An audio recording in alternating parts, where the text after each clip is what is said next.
குருவே சரணம், குருவே சரணம், என்னை ஆட்கொண்ட மாமுனியே சரணம். கருவே வினை கருவே பிணை மறுபிறவி அறுக்கும் மாமருந்தே சரணம். இடகலை பிங்களை இடையே நடமிடும் சிவமைந்தனே சரணம்.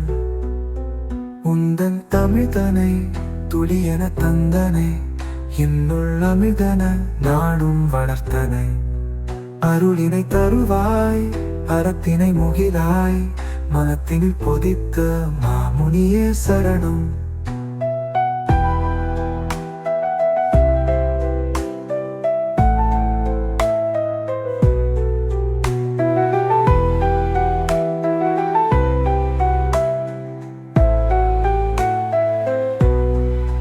கோபக் கனலினை குளிர செய்தனை, ஆபத் சுமையினை அஞ்சன குறைத்தனை. அகத்தினை ஒளியாய் சகத்தினை காப்பாய், ரூபமனாளனே சரணம்.